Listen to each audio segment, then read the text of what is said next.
সংক্ষিপ্তসারটি stronger in the difficult places বইটি সম্পর্কে। এই বইয়ে আপনি লজ্জা বা শেম শনাক্ত করা, নিজের মনের ভুল ধারণা বা ফলস ন্যারেটিভস ভেঙে ফেলা, নিজের সীমানা বা বাউন্ডারি নির্ধারণ করা এবং নিজের প্রতি সহানুভূতি বা সেলফ কম্প্যাশন চর্চা করা সম্পর্কে জানতে পারবেন। বুক বাংলাতে আমরা চেষ্টা করি আপনাদের সামনে বইয়ের সবচেয়ে গুরুত্বপূর্ণ শিক্ষা সহজ ভাষায় তুলে ধরতে। লজ্জা বা শেম সেই গোপন খোঁচা যা বারবার আপনাকে অনুভব করায় যে আপনি কম বা আপনি যথেষ্ট নন, যে আপনি ভুল, যে আপনি যোগ্য নন। পারভেজ বলেন যে সত্যিকারের নিরাময় তখনই শুরু হয় যখন আপনি প্রথমে এই লজ্জা বা শেমকে ধরতে পারেন, একে চিনতে পারেন এবং এর নাম দিতে পারেন।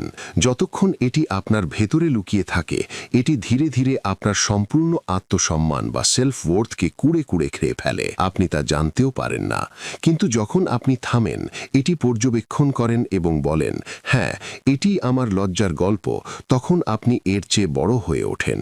আপনি এর ওপর নিয়ন্ত্রণ নিতে শুরু করেন এবং এটিই হলো প্রথম এবং সবচেয়ে প্রয়োজনীয় পদক্ষেপ। প্রায়শই আমরা ধরে নিই যে সবকিছু ঠিক আছে, বাইরে থেকে আমাদের শক্তিশালী দেখায়, কাজ করছি, পড়াশুনো করছি, পরিবার সামলাচ্ছি, জীবন পরিচালনা করছি, কিন্তু ভেতরে কোথাও একটা ভারী চাপ থাকে। এই ভারী ভাব কোনো একক স্মৃতি নয়, এটি একটি প্যাটার্নে পরিণত হয়েছে। যখনই আপনি কোনো ভুল করেন বা কোনো কিছু পরিকল্পনা অনুযায়ী হয় না, তখনই ভেতরে সেই পুরনো পরিচিত কণ্ঠস্বর ফিসফিস করে বলে, দেখো, তুমি আবার সুযোগটা হারালে, তুমি সবসময় ভুল করো, তুমি এটার যোগ্য নও, মানুষ তোমাকে পছন্দ করে না, কারো তোমাকে প্রয়োজন নেই। ধীরে ধীরে এই বার্তাগুলো আপনার ভেতরে আপনার পরিচয় হয়ে ওঠে। আপনি সেই শব্দগুলো দিয়েই নিজেকে সংজ্ঞায়িত করতে শুরু করেন এবং এটি আপনার লজ্জার গল্প বা শেম স্টোরি, একটি গোপন আখ্যান যা নীরবে আপনার আচরণ, প্রতিক্রিয়া, সিদ্ধান্ত এবং সম্পর্কগুলোকে নিয়ন্ত্রণ করে। পারভেজ বলেন যে শেম স্টোরির সবচেয়ে বিপজ্জনক অংশ হল এটি লুকিয়ে থাকে। আপনার সচেতন মন বা কনশাস মাইন্ড এটিকে উপেক্ষা করতে থাকে। আপনি বলেন, আমার কোনো সমস্যা নেই, আমি ঠিক আছি, আমি শক্তিশালী, আমি কোথাও আঘাত অনুভব করি না। কিন্তু অবচেতন বা সাবকনশাস মাইন্ডে এই গল্পটি প্রতিদিন সক্রিয় থাকে। এটি আপনাকে হঠাৎ করে অতিরিক্ত প্রতিক্রিয়াশীল বা ওভার রিঅ্যাক্টিভ করে তোলে। ছোটখাটো বিষয়ে আপনাকে আত্মরক্ষামূলক বা ডিফেন্সিভ করে তোলে। আপনাকে প্রশংসা গ্রহণ করতে দেয় না, আপনাকে অর্জন বা সাফল্য উদযাপন করতে দেয় না, এবং সর্বোপরি এটি আপনাকে আপনার নিজের বিরুদ্ধে দাঁড় করিয়ে দেয়। কোনো নেতিবাচক ঘটনা ঘটলেই আপনার মন সঙ্গে সঙ্গে সেই পুরনো লজ্জার স্ক্রিপ্টটি চালু করে দেয়। আপনি নিজেরই সমালোচক হয়ে ওঠেন। কিন্তু নিরাময়ের প্রাথমিক আলো তখনই জ্বলে ওঠে যখন আপনি থামেন এবং বলেন, ঠিক আছে, দেখা যাক আমার লজ্জার গল্পটা আসলে কি। আপনি নিজের কাছে সৎ হন।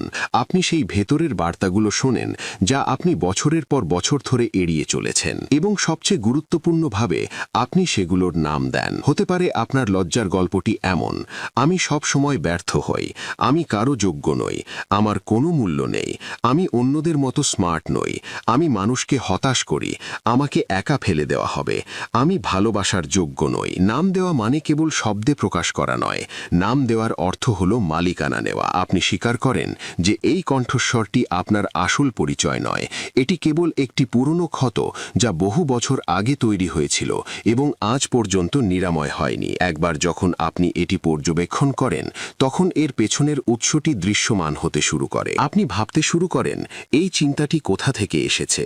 এটি কি আপনার পারিবারিক পরিবেশ ছিল, যেখানে কেউ সবসময় আপনার তুলনা করত বা আপনাকে ছোট অনুভব করাতো? এটি কি স্কুলের বুলিং থেকে এসেছে? সমাজের প্রত্যাশা কি আপনাকে দুর্বল অনুভব করিয়েছে? এটি কি অতীতের কোনো ট্রমার প্রতিধ্বনি? অতীতের কোনো ভুল যা আপনাকে লজ্জিত করেছিল, তা কি আজও আপনাকে তাড়া করছে? যখন আপনি উৎসটি বুঝতে শুরু করেন, তখন লজ্জার আবেগের ভার কমতে শুরু করে, কারণ তখন আপনি বুঝতে পারেন যে এটি আপনার দোষ নয়, এটি একটি পুরনো কন্ডিশনিং বা শেখানো আচরণ। এবং যখন আপনি বুঝতে পারেন যে আপনার ভেতরের সমালোচক আসলে আপনি নন, বরং এটি আপনার পুরনো শেখা প্রতিক্রিয়া, তখন একটি নতুন স্বচ্ছতা আসে। এই স্বচ্ছতা আপনাকে নিজেকে বিচার করা থেকে বিরত রাখে। এটি আপনাকে করুণা বা মমতা দেয়। আপনি নিজেকে তেমনভাবে বুঝতে শুরু করেন যেমন আপনি একজন বন্ধুকে বুঝতেন, নরমভাবে, দোষারোপ ছাড়া, লজ্জা ছাড়া। এবং এই পরিবর্তনটি অত্যন্ত শক্তিশালী। কল্পনা করুন যে আপনি আপনার লজ্জার গল্পটি প্রথমবারের মতো শব্দে লিখলেন। আপনি একটি নোটবুকে লিখলেন, আমি সব সময় সব গুলিয়ে ফেলি, আমি ভালো কিছুর যোগ্য নই, আমি ভালোবাসার অযোগ্য,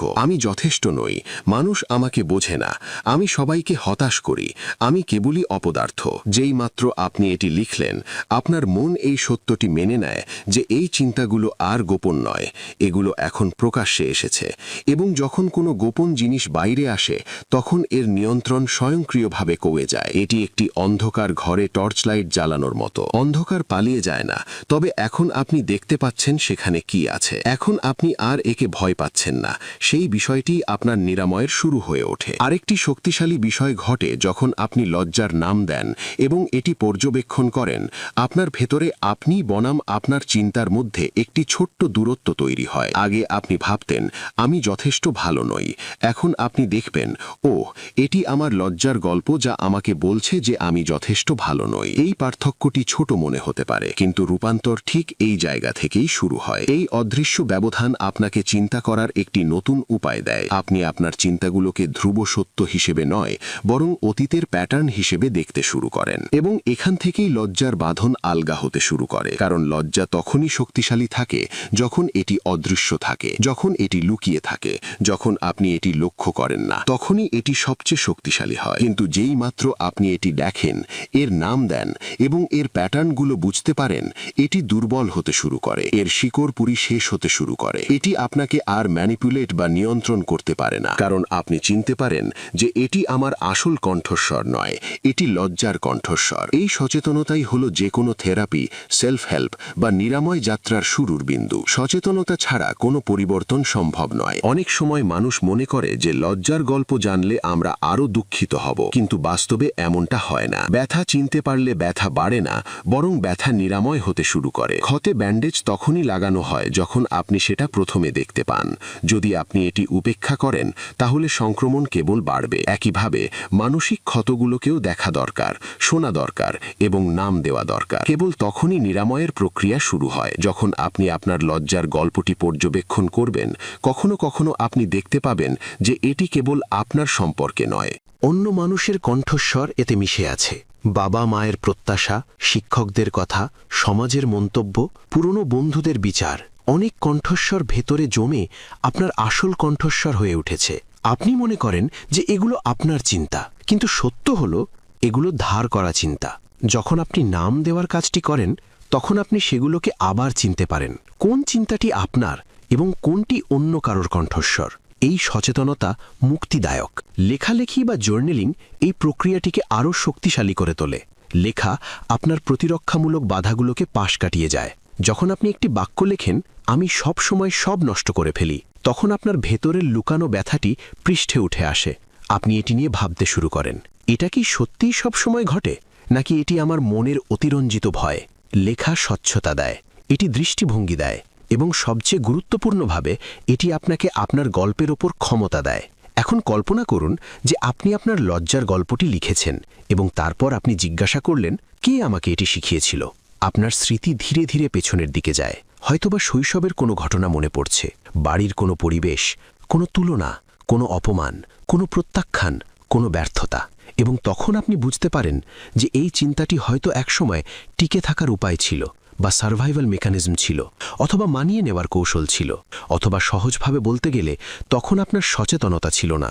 কিন্তু এখন আপনি বড় হয়েছেন, এখন আপনি নিজের আখ্যান বা ন্যারেটিভ নিজেই লিখতে পারেন। আপনি পুরনো ভুল বিশ্বাসটি ধরতে পারেন এবং তা ভেঙে ফেলতে পারেন। এই মুহূর্তে আপনি আপনার জীবনের লেখক হতে শুরু করেন। লজ্জা আপনাকে আর নিয়ন্ত্রণ করে না, আপনি লজ্জাকে বুঝে তাকে নিয়ন্ত্রণ করতে শুরু করেন। এবং নিরাময় সর্বদা এই জায়গা থেকেই শুরু হয়, আত্মসচেতনতার জায়গা থেকে। ধীরে ধীরে আপনি কেবল আপনার লজ্জার গল্পটি শনাক্তই করেন না, বরং একে চ্যালেঞ্জ করতেও শেখেন। যখনই সেই পুরনো কণ্ঠস্বর আসে, তুমি ব্যর্থ হবে, আপনি শান্তভাবে বলেন, এটি আমার পুরনো লজ্জার গল্প, কিন্তু এখন আমি এর চেয়ে বড়। এখন আমার চিন্তাভাবনার ধরন পাল্টাচ্ছে। এই অভ্যন্তরীণ কথোপকথন নরম হয়ে ওঠে, আক্রমণাত্মক নয়। নিরাময় জোর করে হয় না, এটি ধীর স্থির। আপনি আপনার নতুন পরিচয় তৈরি করেন। এখন আপনি নিজেকে আগের মতো দেখেন না, আপনি নিজের প্রতি সহানুভূতিশীল হয়ে ওঠেন। আপনি বুঝতে পারেন যে আপনি যা বহন করেছেন তা যে কারোর জন্য বহন করা কঠিন হতো। আপনি আপনার ভেতরের শিশুসত্তা বা ইনার চাইল্ডকে স্বীকৃতি দিতে শুরু করেন, এবং ধীরে ধীরে আপনার লজ্জার গল্প শক্তি হারায়। অবশেষে আপনি সেই গল্পটি নতুন করে লেখেন। পুরনো আখ্যান ম্লান হয়ে যায়, নতুন আখ্যান বিকশিত হয়। এই পুরো প্রক্রিয়াটি একদিন বা এক সপ্তাহে ঘটে না। এটি সচেতনতার সাথে ধীরে ধীরে শুরু হয়, তারপর গ্রহণের বা অ্যাকসেপ্টেন্সের মধ্য দিয়ে যায় এবং তারপর রূপান্তরের দিকে যায়। কিন্তু সবচেয়ে গুরুত্বপূর্ণ পদক্ষেপ, প্রথম পদক্ষেপটি কেবল এটি: আপনার লজ্জার গল্পটি চিনুন এবং নাম দিন।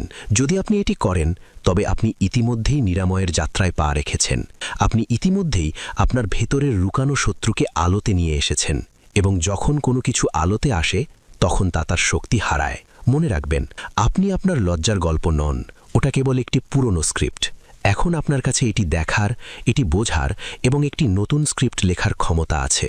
আপনি শান্তির যোগ্য, আপনি নিরাময়ের যোগ্য, এবং এখান থেকেই সবকিছুর শুরু হয়, আপনার লজ্জার গল্পটিকে চিনে নেওয়া এবং তার নাম দেওয়ার মাধ্যমে। আমাদের মন এক ধরনের গল্পকার। এটি প্রতিদিন প্রতিটি পরিস্থিতি, প্রতিটি আবেগ সম্পর্কে একটি গল্প তৈরি করে। কিন্তু সমস্যা তখনই শুরু হয় যখন এই গল্পটি সত্য নয়, বরং লজ্জা, ভয় এবং অতীতের ব্যথা দিয়ে তৈরি হয়। হাসান বলেন যে আমাদের মধ্যে বেশিরভাগই এমন মিথ্যা আখ্যান বা ফলস ন্যারেটিভসের মাধ্যমে জীবনযাপন করছি যা আমরা বছরের পর বছর ধরে সত্য হিসাবে মেনে নিয়েছি। এই আখ্যানগুলো আমাদের ভেতরে এত ধীরে ধীরে, এত নিঃশব্দে গড়ে ওঠে যে আমরা জানতেই পারি না কেন আমরা নিজেদের থামিয়ে দিচ্ছি, কেন আমরা ছোট পদক্ষেপ নিচ্ছি, কেন আমরা আমাদের স্বপ্নগুলোকে সংকুচিত করছি, কেন আমরা আমাদের ক্ষমতা নিয়ে সন্দেহ করতে থাকি। এবং সবচেয়ে বড় কথা, এই আখ্যানগুলো আমাদের পরিচয় নয়, কিন্তু আমরা এগুলোকে আমাদের পরিচয় হিসাবে মেনে নিই। মিথ্যা আখ্যানগুলো খুব সূক্ষ্ম হয়। উদাহরণ: আমি যদি ব্যর্থ হই তবে আমি অকেজো, আমি সেই সময় ভুল করেছিলাম তাই আমি ভালো কিছুর অধিকারী নই, আমার অতীতের ভুলগুলো আমার মূল্য নির্ধারণ করেছে, আমি যতই চেষ্টা করি না কেন আমি অন্যদের মতো ভালো হতে পারবো না। এই কথাগুলো স্বাভাবিক মনে হয়, কিন্তু বাস্তবে এগুলো অদৃশ্য শিকল যা আপনার জীবন নিয়ন্ত্রণ করছে। এগুলো আপনাকে বড় চিন্তা করা, সামনে এগিয়ে যাওয়া, নতুন সিদ্ধান্ত নেওয়া এবং নিজেকে বিশ্বাস করা থেকে বিরত রাখে। আপনি নিজেকে একটি ছোট ফ্রেমে বন্দী করেন, এমন একটি ফ্রেমে যা আপনি নিজে তৈরি করেননি, বরং লজ্জা আপনার জন্য তৈরি করেছে। হাসানের দ্বিতীয় বড় শিক্ষাটি ঠিক এটি: সেই মিথ্যা আখ্যানগুলো থেকে মুক্তি হন যা আপনাকে ছোট করে রাখে। মানে নিজেকে সেই গল্পগুলো থেকে মুক্তি দিন যা আপনাকে ছোট অনুভব করায়, আপনার মূল্য নিয়ে সন্দেহ তৈরি করে। কারণ যদি আপনি সেগুলোকে চ্যালেঞ্জ না করেন, তবে আপনি সব সময় সেই একই ছোট পরিচয়ে আটকে থাকবেন। এবং সবচেয়ে বেদনাদায়ক বিষয় হলো, আপনি কখনোই আবিষ্কার করতে পারবেন না যে আপনি আসলে কতটা সক্ষম, শক্তিশালী এবং মূল্যবান। ভেবে দেখুন, কতবার আপনি কোনো সুযোগ নেননি কারণ একটি কণ্ঠস্বর বলেছিল, তুমি যোগ্য নও, তুমি ব্যর্থ হবে, মানুষ কি ভাববে।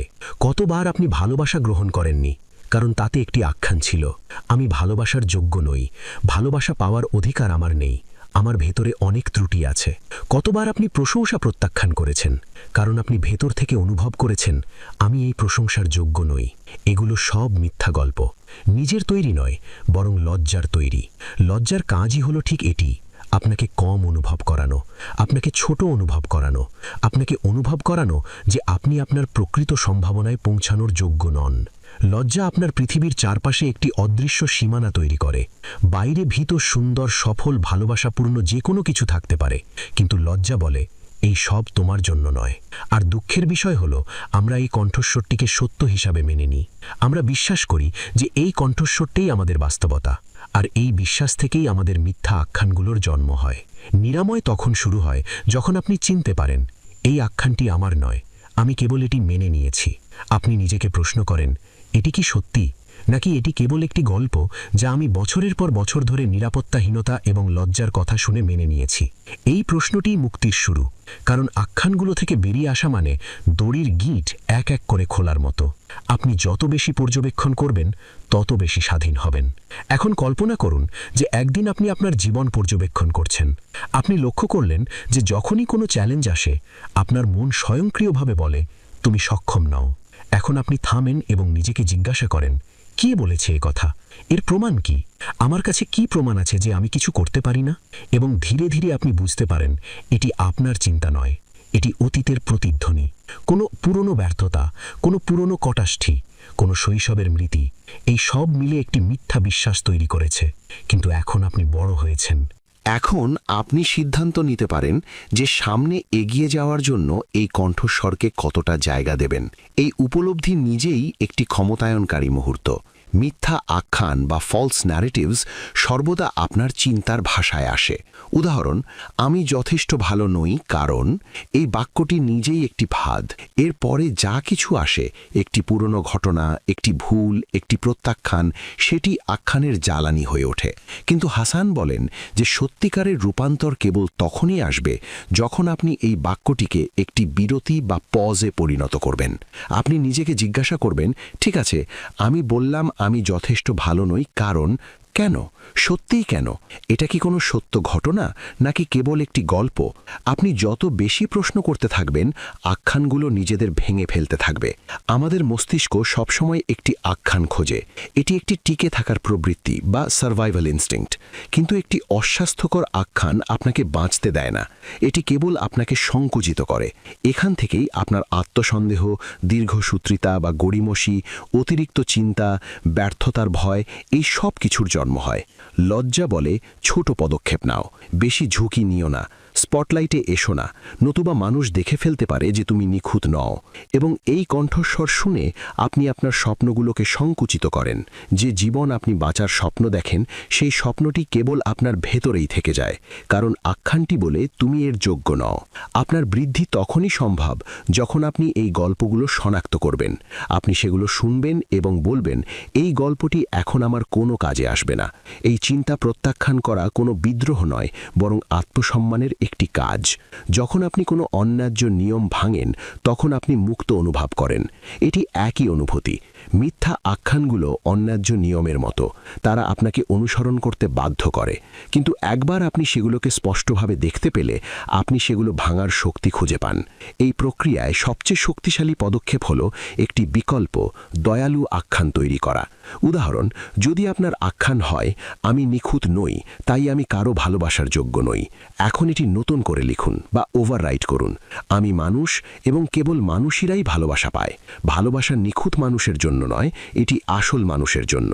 এই নতুন আখ্যানটি কেবল ইতিবাচক চিন্তা নয়, এটিই প্রকৃত সত্য। কিন্তু লজ্জা আপনাকে এই সত্য থেকে দূরে সরিয়ে রেখেছিল। যদি আপনার আখ্যান হয়, আমি অতীতে একটি ভুল করেছি, তাই আমি ভালো জীবনের যোগ্য নই, এখন এটি নতুন করে লিখুন, আমার ভুলগুলো আমাকে আরও ভালো মানুষ বানিয়েছে, আমি সমৃদ্ধিসহ একটি নতুন জীবনের যোগ্য। এই নতুন করে লেখা ধীরে ধীরে আপনার অভ্যন্তরীণ পরিচয় পরিবর্তন করে। আখ্যানগুলো কেবল শব্দ দিয়ে বদলায় না, সেগুলো সচেতনতা, পুনরাবৃত্তি এবং নিজের প্রতি সহানুভূতির সাথে পরিবর্তিত হয়। যখনই পুরনো আখ্যান আসে, আমি যথেষ্ট ভালো নই, নিজেকে জিজ্ঞাসা করুন, এটি কি সত্য নাকি একটি পুরনো ব্যথাদায়ক গল্প? এবং তারপর আপনি একটি মৃদু, দয়ালু, বাস্তবসম্মত আখ্যান তৈরি করেন। আমি সক্ষম, আমি শিখছি, আমি বড় হচ্ছি, আমি চেষ্টা করছি এবং আমার অতীত আমাকে সংজ্ঞায়িত করে না। এই নতুন আখ্যানটি ধীরে ধীরে আপনার মস্তিষ্কে একটি নতুন পথ তৈরি করে। বিজ্ঞানও বলে যে বারবার করা চিন্তা মস্তিষ্কে নতুন ওয়্যারিং বা সংযোগ তৈরি করে। একে নিউরোপ্লাস্টিসিটি বলে। এর মানে হলো, যদি আপনি প্রতিবার আখ্যানটিকে চ্যালেঞ্জ করেন এবং দয়ার সাথে প্রতিস্থাপন করেন, তবে আপনার মন ধীরে ধীরে একটি নতুন অভ্যাস শেখে, আত্মসম্মান, আত্মবিশ্বাস এবং আত্মমূল্যের অভ্যাস। একইভাবে মিথ্যা গল্পগুলো ম্লান হতে শুরু করে এবং নতুন গল্পটি উজ্জ্বল হয়। কিন্তু এই যাত্রা মসৃণ নয়। লজ্জা বারবার ফিরে আসবে, পুরনো আখ্যানটি আবার ট্রিগার করবে। কোনো ছোট ভুল বা সমালোচনার সঙ্গে সঙ্গে আপনার পুরনো গল্পটি সক্রিয় করবে। এটি স্বাভাবিক। নিরাময় কখনো সরল রেখায় চলে না, এটি একটি ঢেউয়ের মতো। কখনো আপনি সামনে এগিয়ে যান, কখনো আপনি পিছিয়ে পড়া অনুভব করেন। কিন্তু মনে রাখবেন, যখনই আপনি আখ্যানটি চিনতে পারবেন, চ্যালেঞ্জ করবেন এবং এটি নতুন করে লিখবেন, আপনি একটি নতুন পরিচয় তৈরি করছেন। এবং এই পরিচয় আপনার ভবিষ্যৎ জীবনকে রূপ দেবে। আপনার পরিচয় অতীতের দ্বারা সংজ্ঞায়িত হয় না, এটি আপনার পছন্দ বা চয়েসের দ্বারা সংজ্ঞায়িত হয়। এবং মিথ্যা আখ্যানগুলো আপনার পছন্দগুলোকে খাঁচায় বন্দি করে রাখে। যখন আপনি সেগুলো ভেঙে ফেলবেন, আপনি বুঝতে পারবেন আপনি কতটা উন্মুক্ত, সাহসী এবং যোগ্য। আপনি ছোট নন, আপনাকে ছোট অনুভব করানো হয়েছিল। আপনি দুর্বল নন, আপনি একটি দুর্বল গল্পে বাস করতে অভ্যস্ত হয়ে পড়েছেন। ছিলেন, আপনি অযোগ্য নন, আপনি কেবল এমন একটি গল্পে ছিলেন যেখানে আপনি নিজের মূল্য দেখা বন্ধ করে দিয়েছিলেন। কিন্তু এখন এই মুহূর্তে আপনি আপনার মনকে একটি নতুন আখ্যান শেখাতে পারেন, একটি আখ্যান যা আপনাকে ছোট অনুভব করায় না, বরং শক্তিশালী, জ্ঞানী এবং যোগ্য অনুভব করায়। আপনি সক্ষম, আপনি মূল্যবান, এবং আপনার অতীত, ভুল, ট্রমা বা লজ্জা কখনোই আপনার চূড়ান্ত সংজ্ঞা হতে পারে না। আপনার জীবন একটি খোলা বই এবং আপনি এর লেখক। মিথ্যা আখ্যানগুলো কেবল কিছু পুরনো অধ্যায়, কিন্তু বই এখনও শেষ হয়নি। আপনি সর্বদা পৃষ্ঠা উল্টাতে পারেন এবং নতুন কিছু লিখতে পারেন। এবং যখনই আপনি আপনার মনের কণ্ঠস্বর শুনবেন, আমি যথেষ্ট ভালো নই কারণ, জাস্ট থামুন এবং বলুন, এটি কার গল্প, আমার নাকি লজ্জার? এবং তারপর নিজেকে জিজ্ঞাসা করুন, যদি আমি আমার গল্পটি দয়ার সাথে লিখি তবে এটি কেমন দেখাবে? স্বাধীনতা ঠিক এখান থেকেই শুরু হয় এবং এটিই প্রকৃত নিরাময়। লজ্জা কেবল আপনার ভেতরে থাকে না, এটি আপনার সম্পর্কের মধ্যেও উপস্থিত। আপনি কিভাবে মানুষকে আপনার সাথে আচরণ করতে দেন, আপনি কিভাবে নিজের সাথে আচরণ করেন। যখন আপনার হৃদয় চিৎকার করে বলছেন না, অথচ আপনি হ্যাঁ বলছেন। যখন আপনার প্রয়োজনগুলোকে আপনি দমন করছেন যাতে সামনের মানুষটি রাগ না করে। এই সব কিছুই দেখায় যে লজ্জা কিভাবে আপনার সীমানা বা বাউন্ডারি দুর্বল করে দেয়। শাহবাজ বলেন যে নিরাময় কেবল অভ্যন্তরীণ জগতে ঘটে না, এটি আপনার বাইরের জগতেও ঘটে। এর মানে হলো আপনাকে আপনার মানসিক এবং সাম্প্রদায়িক সীমানা শক্তিশালী করতে হবে, যাতে আপনার শান্তি এবং আত্মমর্যাদা সুরক্ষিত থাকে। বাউন্ডারি নির্ধারণ করা অনেক মানুষের কাছে স্বার্থপরতা মনে হয়, কিন্তু সত্য হলো এর উল্টো। বাউন্ডারি আসলে ভালোবাসার সবচেয়ে সৎ রূপ, নিজের জন্যেও এবং অন্যদের জন্যেও। বাউন্ডারি বলে, আমি আমার সম্মানের গুরুত্ব দিই, আমি আমার অনুভূতি উপেক্ষা করব না, আমি নিজেকে আঘাত থেকে বাঁচাবো। লজ্জা সবসময় বাউন্ডারি দুর্বল করে, কারণ লজ্জা বলে তুমি অভিযোগ করতে পারো না, তুমি শোনার যোগ্য নও। যদি তুমি বাউন্ডারি সেট করো, মানুষ তোমাকে ছেড়ে চলে যাবে। তুমি কোনো দাবি করতে পারো না, তোমার প্রয়োজনগুলো অন্যদের প্রয়োজনের তুলনায় গুরুত্বপূর্ণ নয়। এই চিন্তাগুলো আমাদের ভেতরের আত্মমূল্য কমিয়ে দেয় এবং আমাদের এমন আচরণের মধ্যে ফেলে যা আমাদের হৃদয় এবং শক্তি দুটোই শুষে নেয়। এখন কল্পনা করুন যে আপনি একটি সম্পর্কের মধ্যে আছেন, বন্ধুত্ব, পরিবার, সঙ্গী, সহকর্মী, এবং প্রতিবার আপনি অনুভব করছেন যে আপনি বেশি দিচ্ছেন এবং কম পাচ্ছেন। আপনি সবসময় মানিয়ে চলছেন, আপনি আপনার অনুভূতি দমন করছেন, আপনি কষ্ট পাচ্ছেন কিন্তু কথা বলছেন না, আপনি অস্বস্তিকর কিন্তু আপোষ করে চলছেন। এগুলো সবই লজ্জাভিত্তিক প্যাটার্ন। লজ্জা বলে যে আপনি যদি কিছু বলেন, কিছু থামান, কিছু দাবি করেন, তবে আপনি অপ্রিয় হয়ে যাবেন। সেই কারণেই আপনি নীরবতা বেছে নেন। বাইরে থেকে নীরবতা শান্তিপূর্ণ দেখায়, কিন্তু ভেতর থেকে এটি আপনার আত্মসম্মানকে আঘাত করে। প্রতিবার যখন আপনি আপনার বাউন্ডারি অতিক্রম করতে দেন, আপনি নিজেকে একটি বার্তা পাঠান, তোমার কোনো গুরুত্ব নেই। এই বার্তাটি ধীরে ধীরে আপনার পরিচয়ে প্রবেশ করে। শাহবাজ ঠিক এটাই তুলে ধরেন। নিরাময় বাউন্ডারির মধ্যে দিয়েই যায়। বাউন্ডারি মানে দেয়াল নয়, বরং একটি স্পষ্ট রেখা। এটি আমার কাছে ঠিক এবং এটি আমার কাছে ঠিক নয়। এটি অন্যদের শাস্তি দেওয়ার জন্য নয়, বরং নিজেকে রক্ষা করার জন্য। বাউন্ডারি আপনার শান্তির জন্য ঢাল হিসেবে কাজ করে। যখন আপনার ভালো বাউন্ডারি থাকে, তখন আপনি অপরাধ বোধ ছাড়া, লজ্জা ছাড়া, অতিরিক্ত চিন্তা ছাড়া আপনার অনুভূতি প্রকাশ করতে পারেন। আপনি নিজের মধ্যে একটি নিরাপদ স্থান তৈরি করেন যেখানে আপনার মর্যাদা সম্মানিত হয়। বাউন্ডারি কেবল অন্যদের সাথে নয়, এটি নিজের সাথেও। নিজের সাথে বাউন্ডারি বা সেলফ বাউন্ডারি মানে হলো আপনি নিজেকে অপব্যবহার করবেন না। নেতিবাচক আত্মকথন, অতিরিক্ত কাজ করা, অস্বাস্থ্যকর অভ্যাস, নিজেকে প্রতিনিয়ত দোষারোপ করা, এগুলোও বাউন্ডারির বাইরের জিনিস। যখন আপনি নিজের সাথে দয়া বজায় রাখেন, আপনার মনকে বিষাক্ত চিন্তা থেকে রক্ষা করেন এবং নিজের ক্ষতি করা বা সেলফ স্যাবোটাজ বন্ধ করেন, সেটাও বাউন্ডারি সেটিং। লজ্জার কারণে মানুষের মধ্যে তিনটি বড় প্যাটার্ন তৈরি হয়। প্রথমত, পিপল প্লিজিং বা মানুষকে খুশি করা, মানে সবসময় অন্যদের খুশি রাখা, এমনকি আপনি নিজের সমস্যায় পড়লেও। দ্বিতীয়ত, সেলফ স্যাক্রিফাইস বা আত্মত্যাগ, মানে অন্যদের অগ্রাধিকার দিতে গিয়ে নিজেকে মুছে ফেলা। তৃতীয়ত, সাইলেন্সিং বা নীরব থাকা, মানে আঘাত পাওয়ার পরেও কিছু না বলা। এই 3টি প্যাটার্নের বাহ্যিক ফলাফল একই। আপনি মানসিকভাবে নিঃশেষ হয়ে যান, ভেতর থেকে ছোট অনুভব করেন এবং সম্পর্কের মধ্যে একটি ভারসাম্যহীনতা তৈরি হয়। বাউন্ডারি আপনাকে এই 3টি প্যাটার্ন ভুলিয়ে দেয়। এটি আপনাকে শেখায় যে আপনি কারো শান্তি এবং আরামের জন্য নিজেকে পোড়াতে পারেন না। কাউকে খুশি রাখা আপনার দায়িত্ব নয়, আপনার দায়িত্ব হলো আপনার মানসিক শক্তিকে নিরাপদ রাখা। এখন এমন একটি সম্পর্কের কথা ভাবুন যেখানে আপনি নিজেকে নিঃশেষ, ছোট এবং অরক্ষিত মনে করেন। হতে পারে কেউ সবসময় আপনার সমালোচনা করে, হতে পারে কেউ আপনার সময়ের সম্মান করে না, হতে পারে কেউ আপনার আবেগ উড়িয়ে দেয়, হতে পারে কেউ আপনাকে অপরাধ বোধে ফেলে ম্যানিপুলেট করে। এগুলো সব বাউন্ডারি লঙ্ঘন। যদি আপনি এগুলো অনুমতি দিতে থাকেন তবে লজ্জা আরও গভীর হয়। কিন্তু যদি আপনি সচেতনতা আনেন এবং বলেন এই আচরণ আমার জন্য সঠিক নয়, তবে আপনি আপনার নিরাময় যাত্রায় একটি বড় পদক্ষেপ নেন।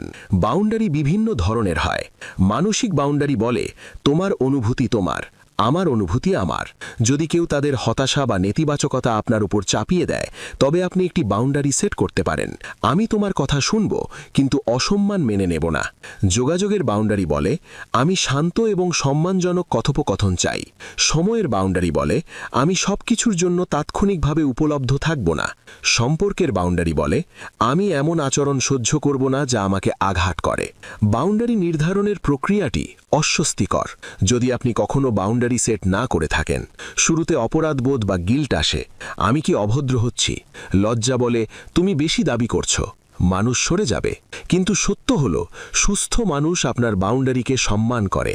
কেবল সেই মানুষরাই অস্বস্তি হয় যারা আপনার না বলা থেকে সুবিধা হারাবে। বাউন্ডারি দুর্বল সম্পর্কগুলোকে উন্মোচিত করে এবং শক্তিশালী সম্পর্কগুলোকে আরও শক্তিশালী করে। এর মানে হলো বাউন্ডারির মাধ্যমে আপনি হারান না, আপনি অর্জন করেন। সবচেয়ে বড় অর্জন হলো আত্মসম্মান। এই যাত্রায় সবচেয়ে গুরুত্বপূর্ণ বিষয় হলো স্পষ্ট যোগাযোগ। যখন আপনি না বলেন, আপনি কেবল নিজেকেই বাঁচাচ্ছেন না, আপনি অন্য ব্যক্তিকে আপনার সীমা বোঝার সুযোগ দিচ্ছেন। এটি দোষারোপ নয়, এটি স্পষ্টতা। বাউন্ডারিতে ভালোবাসা, পরিমক্ষতা এবং সততা থাকে। বাউন্ডারি সেটিং নিরাময়ের জন্য প্রয়োজনীয়, কারণ লজ্জা প্রায়শই অন্যদের মাধ্যমে শক্তিশালী হয়। যদি কেউ প্রতিনিয়ত আপনাকে নিচু অনুভব করায় এবং আপনি কিছু না বলেন, তবে আপনার অবচেতন মন ঠিক এই বার্তাটিই নেয় যে আমি ছোট ছোট জিনিস সহ্য করার যোগ্য। কিন্তু বাউন্ডারি সেটিং এই বার্তাটি পরিবর্তন করে। আমি সম্মানের যোগ্য, আমি নিরাপদ স্থানের যোগ্য, আমার অনুভূতি গুরুত্বপূর্ণ। এখন এই নতুন বিশ্বাস লজ্জাকে দুর্বল করে দেয়, কারণ লজ্জার মূল ঠিক এখানেই যে আমি আমার অনুভূতির যোগ্য নই। এখন ব্যবহারিকভাবে ভাবুন, এই সপ্তাহে আপনি একটি বাউন্ডারি সেট করতে পারেন। সেই বাউন্ডারি অন্য কারোর সাথে এবং নিজের সাথেও। যদি কেউ প্রতিনিয়ত আপনার সময়ের অপব্যবহার করে, তবে আপনি টেক্সট বা কলে দেরিতে উত্তর দিয়ে এটি স্পষ্ট করতে পারেন যে আপনি সব সময় উপলব্ধ নন। যদি কেউ আঘাতমূলক মন্তব্য করে, তবে আপনি শান্তভাবে বলতে পারেন আমি এতে আঘাত পাই এবং আমি এমন কথা সহ্য করব না। যদি আপনার মন সব সময় নিজের সমালোচনা করে, তবে আপনি একটি বাউন্ডারি সেট করতে পারেন। আমি আমার নিজের সাথে কথা বলাকে অপমানজনক হতে দেব না, আমি নিজের সাথে সম্মানজনক ভাষায় কথা বলবো। শুরুতে এটি অদ্ভুত লাগবে, কিন্তু এটি সেই একই অস্বস্তি যা বৃদ্ধি নিয়ে আসে। বাউন্ডারি মানে আপনার মূল্যকে গুরুত্ব সহকারে নেওয়া। পৃথিবী আপনার সাথে ঠিক তেমন আচরণ করবে যেমন আপনি নিজের সাথে করেন। যদি আপনি নিজেকে ক্রমাগত আপোষ করতে দেন, তবে মানুষের সুযোগ নেবে। কিন্তু যদি আপনি নিজের জন্য রুখে দাঁড়ান, মানুষ শিখবে আপনার সাথে কিভাবে আচরণ করতে হয়। লজ্জা নিরাময়ে দুটি জগৎ জড়িত, ইনার ওয়ার্ল্ড বা ভেতরের জগৎ এবং আউটার ওয়ার্ল্ড বা বাইরের জগৎ। ভেতরের জগতে আপনি আপনার চিন্তা, বিশ্বাস এবং আখ্যানগুলোকে নিরাময় করেন। বাইরের জগতে আপনি আপনার চারপাশে এমন বাউন্ডারি তৈরি করেন যা আপনার মর্যাদা এবং শান্তি রক্ষা করে। দুটোই একে অপরকে সমর্থন করে। যখন আপনার ভেতরে স্বচ্ছতা আসে, বাইরে বাউন্ডারি তৈরি হয়, এবং যখন বাইরে বাউন্ডারি তৈরি হয়, ভেতরে আত্মমূল্য বা সেলফ ওয়ার্থ বাড়ে। এটি একটি নিরাময় লুপ। আপনি এমন সম্পর্কের যোগ্য যেখানে আপনি নিরাপদ, সম্মানিত, শ্রুত, মূল্যবান এবং মানসিকভাবে সুরক্ষিত অনুভব করেন। আপনি কারো পাঞ্চিং ব্যাগ নন। আপনি কারো মানসিক আবর্জনা বহন করার জন্য তৈরি হননি। আপনার জীবন কেবল অন্যদের চাহিদা পূরণের জন্য নয়। বাউন্ডারি আপনাকে এই মর্যাদা ফিরিয়ে দেয়। এবং সবচেয়ে উল্লেখযোগ্য বিষয় হল, বাউন্ডারি কেবল অন্যদের থেকে দূরত্ব তৈরি করার জন্য নয়। বাউন্ডারি সেই মানুষদের সাথে গভীর, স্বাস্থ্যকর, শক্তিশালী সম্পর্ক তৈরি করতেও সাহায্য করে যারা আপনার জীবনে সত্যিই যত্ন করে। বাউন্ডারি স্পষ্টতা দেয়, স্বচ্ছতা বিশ্বাস আনে এবং বিশ্বাস ঘনিষ্ঠতা আনে। তাই এই মুহূর্তে নিজেকে জিজ্ঞাসা করুন, কোন সম্পর্ক আমাকে নিঃশেষ করে, কোথায় আমি ছোট অনুভব করি, কোথায় আমি অনিরাপদ অনুভব করি। এবং তারপর নিজেকে দ্বিতীয় প্রশ্নটি করুন, এই সপ্তাহে আমি কোন একটি বাউন্ডারি সেট করতে পারি যা আমার মূল্যকে সম্মান জানায়। সেই একই ছোট বাউন্ডারি আপনার নিরাময় পথে বিশাল পরিবর্তন আনতে পারে। বাউন্ডারি দেওয়াল নয়, এগুলো তালাযুক্ত দরজা। আপনি নির্ধারণ করেন কাকে ভেতরে আসতে দেবেন এবং কাকে নয়, এবং এই নির্ধারণ আপনার জন্মগত অধিকার। লজ্জা বা শেম কাউকে সবচেয়ে বেশি শক্তি দেয় নিজের প্রতি কঠোর হওয়ার মাধ্যমে, নিজেকে বারবার ভুল প্রমাণ করা, আপনার অতীতের ভুলগুলোকে স্থায়ী পরিচয় বানানো এবং ধরে নেওয়া যে আমি একটি ভুল করেছি, তাই আমি ভালো নই, ভালোবাসার যোগ্য নই, প্রাপ্য নই। এই কারণেই আবু সালেহ পূর্ণ জোর দিয়ে বলেন যে নিরাময়ের সবচেয়ে শক্তিশালী হাতিয়ার হল সেলফ কম্প্যাশন বা নিজের প্রতি সহানুভূতি, নিজের জন্য স্নিগ্ধতা, দয়া এবং ক্ষমা বজায় রাখা। এটি বোঝা খুব গুরুত্বপূর্ণ যে আত্মকরুণা বা সেলফ কম্প্যাশন কোনো দুর্বলতা নয়, এটি কোনো স্বার্থপর কাজ নয়, এটি দায়িত্ব এড়ানোর কোনো অজুহাতও নয়। সেলফ কম্প্যাশন আসলে নিজের ব্যথা স্বীকার করার সাহস, আপনার ভেতরের ক্ষতগুলোকে আলতো করে স্পর্শ করা এবং বলা, আমি মানুষ, আমি ভুল করতে পারি, কিন্তু আমি এখনও ভালোবাসা এবং মর্যাদার যোগ্য। লজ্জা বলে তোমার ভুলগুলো তোমাকে সংজ্ঞায়িত করে, সেলফ কম্প্যাশন বলে তোমার ভুলগুলো তোমাকে শেখায়, সেগুলো তোমাকে সংজ্ঞায়িত করে না। এই দুটির মধ্যে পার্থক্য নিরাময়ের পথ খুলে দেয়। অনেক মানুষ নিজেকে ক্ষমা করা বা সেলফ ফরগিভনেস এড়িয়ে চলে, কারণ তারা মনে করে যে তারা যদি নিজেকে ক্ষমা করে তবে তারা তাদের ভুলটিকে খুব হালকা করে ফেলবে, যেন ক্ষমা মানে ভুল ভুলে যাওয়া। কিন্তু বাস্তবে ক্ষমা মানে ভুল মুছে ফেলা নয়, এটি সেই মানসিক ভারটি মুক্ত করা যা লজ্জা আপনার আত্মসম্মানের ওপর চাপিয়ে দিয়েছে। ক্ষমা মানে নিজেকে শাস্তি দেওয়া বন্ধ করা। অন্যদের ভুল ক্ষমা করতে হয়তো আমাদের অসুবিধা হয় না, কিন্তু নিজের ভুল ক্ষমা করার ক্ষেত্রে আমরা সবচেয়ে কঠোর। শুধু এটা ভাবলেই অপরাধবোধ বা গিল্ট আসে, আমি কি নিজেকে ক্ষমা করার যোগ্য? কিন্তু এই অপরাধবোধ আসলে লজ্জার ফাঁদ। আবু সালে ব্যাখ্যা করেন যে লজ্জা সবসময় বলে, যেহেতু তোমার সাথে এটি ঘটেছে বা তুমি এই ভুলটি করেছ, তাই তুমি চিরতরে ভেঙে গেছ। এটি একটি বিপজ্জনক বিশ্বাস, কারণ এটি আপনার ভেতরে একটি স্থায়ী হীনমন্যতা তৈরি করে। যদি আপনি কোনো নতুন কাজ শুরু করেন, কোনো নতুন সম্পর্ক শুরু করেন, কোনো সুযোগ নেন, সেই একই লজ্জার কণ্ঠস্বর আপনার মনে সক্রিয় হয়, তুমি আবার ব্যর্থ হবে, তুমি একই ভুল করবে, তুমি এইসবের যোগ্য নও। কিন্তু সেলফ কম্প্যাশন বা নিজের প্রতি মমতা এই কণ্ঠস্বরটিকে ধীরে ধীরে গলিয়ে দেয়। সেলফ কম্প্যাশন বলে, হ্যাঁ আমি একটি ভুল করেছি, হ্যাঁ আমি মানুষ, হ্যাঁ আমি দুঃখিত, কিন্তু আমি শিখছি, আমি বড় হচ্ছি এবং আমি আমার ভেতরে একটি নতুন শুরুর যোগ্য।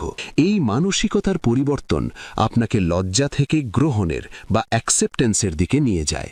এখানে একটি খুব গুরুত্বপূর্ণ পয়েন্ট আসে। সেলফ কম্প্যাশন চর্চা করা একটি দক্ষতা বা স্কিল, কোনো ইতিবাচক অনুভূতি নয়। এই দক্ষতাটি শিখতে হয়। ঠিক যেমন আমরা মানুষের সাথে নম্র কথা বলতে শিখি, একইভাবে আমাদের নিজেদের সাথে নম্র কথা বলতে শিখতে হবে। লজ্জার কণ্ঠস্বর কর্কশ বা কঠোর, তুমি আবার ব্যর্থ হয়েছ, তুমি বোকা, তুমি সব সময় ভুল করো, তুমি কখনো বদলাবে না। সেলফ কম্প্যাশনের কণ্ঠস্বর নম্র, ঠিক আছে তুমি ভুল করেছ, কিন্তু পৃথিবী শেষ হয়ে যায়নি, তুমি সক্ষম, তুমি আরও ভালো হওয়ার চেষ্টা করছো, এবং সেটাই সবচেয়ে গুরুত্বপূর্ণ। কল্পনা করুন যে আপনার জীবনে একজন খুব ঘনিষ্ঠ বন্ধু আছে যে ঠিক আপনার মতোই একজন দুঃখী, আবেগপ্রবণ, ত্রুটিপূর্ণ মানুষ। একদিন সে কাঁদতে কাঁদতে আপনার কাছে এসে বলল, আমি আবার ভুল করেছি, আমি অকেজো, আমি কখনো সঠিক কিছু করতে পারবো না। আপনি তাকে কি বলবেন? আপনি কি বলবেন, হ্যাঁ তুমি অকেজো, না, আপনি তাকে সান্ত্বনা দেবেন, তুমি মানুষ, ভুল হতেই পারে। এর মানে এই নয় যে তুমি অকেজো, তুমি তোমার সর্বোচ্চ চেষ্টা করেছ, তুমি এখান থেকে শিখতে পারো, তুমি আবার উঠে দাঁড়াতে পারো। এখন ভাবুন, আপনি আপনার বন্ধুর জন্য এত মমতা রাখেন, কিন্তু নিজের জন্য নয়। নিজের সাথে কঠোর গলায় কথা বলা সহজ মনে হয়, নিজেকে সান্ত্বনা দেওয়া কঠিন মনে হয়, কিন্তু নিরাময় কেবল তখনই হবে যখন আপনি নিজের সাথে সেই একই দয়া বজায় রাখবেন যেমন আপনি আপনার প্রিয় মানুষটির সাথে রাখেন। লজ্জার সবচেয়ে বড় শক্তি হল এটি আপনাকে একা অনুভব করায়। লজ্জা আপনাকে বিচ্ছিন্নতার দিকে ঠেলে দেয়। আপনি মনে করেন যে আপনার মতো ভুল কেবল আপনিই করেছেন, কেবল আপনিই ত্রুটিপূর্ণ, কেবল আপনিই ভাঙা। কিন্তু সত্য হল প্রতিটি মানুষ ভুল করে, প্রতিটি মানুষের ভেতরে ক্ষত আছে, প্রতিটি মানুষ লজ্জায় পড়ে। সেলফ কম্প্যাশনের একটি বড় অংশ ঠিক এটি, আপনার মানব সত্তা বা হিউম্যাননেস গ্রহণ করা, স্বীকার করা যে আমি একা নই। কষ্ট, ভুল, অসম্পূর্ণতা এই সব মানুষের অভিজ্ঞতার অংশ। যখন আপনি নিজেকে অন্যদের সমান দেখেন, তখন আপনার লজ্জা গলতে শুরু করে। নিজেকে ক্ষমা করার প্রক্রিয়াটি খুব ধীর। এটি কোনো ড্রামাটিক মুহূর্ত নয় যেখানে আপনি হঠাৎ বললেন আমি নিজেকে ক্ষমা করলাম। এটি ধীরে ধীরে শুরু হয় সেই মুহূর্তে যখন আপনি নিজের সাথে কঠোর শব্দ বলার পরিবর্তে দয়ালু শব্দ বলেন, সেই মুহূর্তে যখন আপনি নিজেকে দোষারোপ করার পরিবর্তে একটি বিরতি বা পজ নেন, সেই মুহূর্তে যখন আপনি নিজেকে শাস্তি দেওয়ার পরিবর্তে নিজেকে বোঝেন। প্রতিটি ছোট মুহূর্ত মিলে একটি বড় পরিবর্তন নিয়ে আসে। এই ছিল বইয়ের মূল শিক্ষা। এই বইটির শিক্ষাগুলো চর্চা করে আপনিও আপনার জীবনের কঠিন সময়গুলিতে নিজেকে আরও শক্তিশালী করে তুলতে পারবেন। আরও বইয়ের সংক্ষিপ্ত সার পেতে চোখ রাখুন বুক বাংলাতে।